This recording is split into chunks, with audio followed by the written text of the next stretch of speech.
जय श्री बालाजी प्रिय दर्शकों, आज हम श्रवण करेंगे आश्विन कृष्ण इंदिरा एकादशी की व्रत कथा।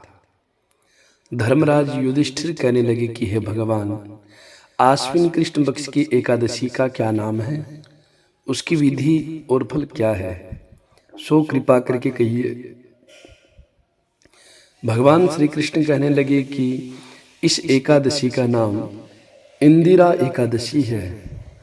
यह एकादशी पापों को नष्ट करने वाली तथा पितरों को अधोगति से मुक्ति देने वाली है। हे राजन, ध्यान पूर्वक इसकी कथा सुनो। इसके सुनने मात्र से वाजपेयी यज्ञ का फल प्राप्त होता है। प्राचीन काल में सतयुग के समय में महिष्मति नाम की एक नगरी में इंद्रसेन नाम का एक प्रतापी राजा धर्म पूर्वक अपनी प्रजा का पालन करते हुए शासन करता था। वह राजा पुत्र पौत्र और धन आदि से संपन्न तथा विष्णु का परम भक्त था।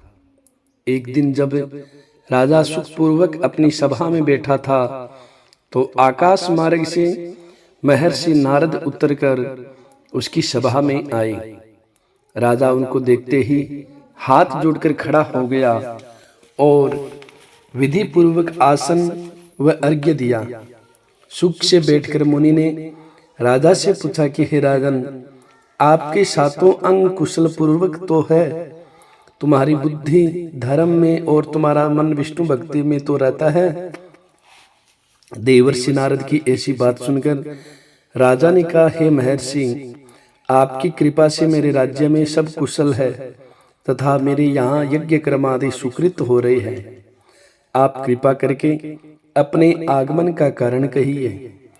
तब ऋषि कहने लगे कि हे राजन, आप आश्रय देने वाले मेरे वचनों को सुनो। मैं एक समय ब्रह्मलोक से यमलोक को गया। वहां श्रद्धा पूर्वक यमराज से पूजित होकर मैंने धर्मशील और सत्यवान धर्मराज की प्रशंसा की। उसी यमराज की सभा में महान ज्ञानी और धर्मात्मा तुम्हारे पिता को एकादशी का व्रत भंग होने के कारण देखा। उन्होंने संदेशा दिया, सो मैं तुमसे कहता हूँ। उन्होंने कहा कि पूर्व जन्म में कोई विघ्न हो जाने के कारण मैं यमराज के निकट रह रहा हूँ।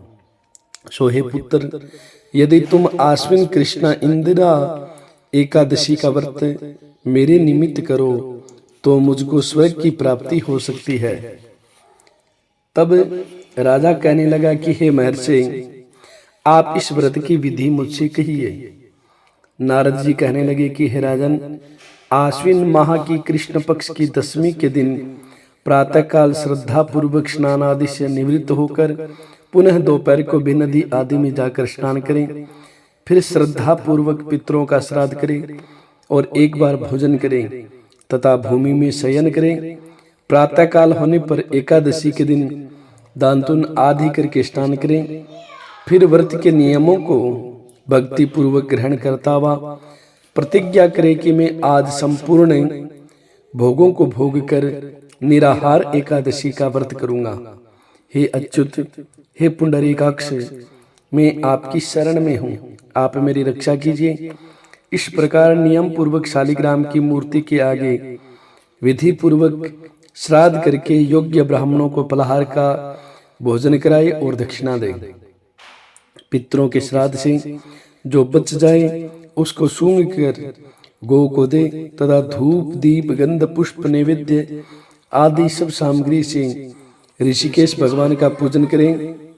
रात में भगवान के निकट जागरण करें।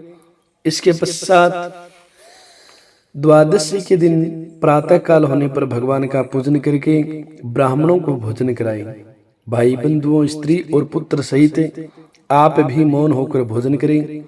नारद जी कहने लगे कि हे राजन, इस विधि से यदि तुम आलस्य रहित होकर इस एकादशी के व्रत को करोगे तो तुम्हारे पिता अवश्य ही स्वर्ग लोक को जाएंगे।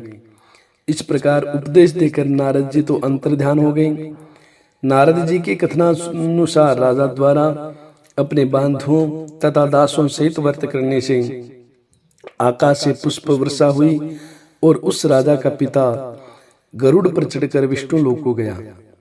राजा इंद्रसेन भी एकादशी के व्रत के प्रभाव से निष्कंटक राज्य करके अंत समय में अपने पुत्र को सिंहासन पर बैठाकर स्वर्ग लोक को गया।